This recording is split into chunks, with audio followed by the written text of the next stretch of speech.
அழைக்கிறார் அழைக்கிறார் புரட்சி தமிழர் அழைக்கிறார். ஆலங்குடியை மீட்டெடுக்க அண்ணன் எடப்பாடியார் அழைக்கிறார். மக்களை காத்திட தமிழகம் மீட்டிட அரியணை ஏறிட ஆலங்குடியில் கூடுவோம்.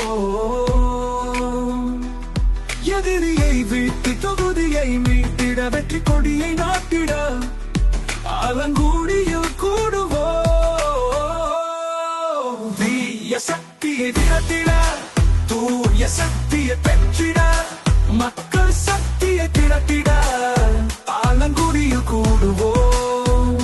கூடுவோம் கூடுவோம் புரட்சி தமிழரின் எழுச்சி பயணத்தில் கூடுவோம். போடுவோம் போடுவோம் இரட்டை இலக்கே நம் வாக்கை போடுவோம். வெல்லட்டும் வெல்லட்டும் புரட்சி தமிழரின் எழுச்சி பயணம் வெல்லட்டும். சொல்லட்டும் சொல்லட்டும் ஆலங்குடியில் கூடும் கூட்டம் அதை சொல்லட்டும்.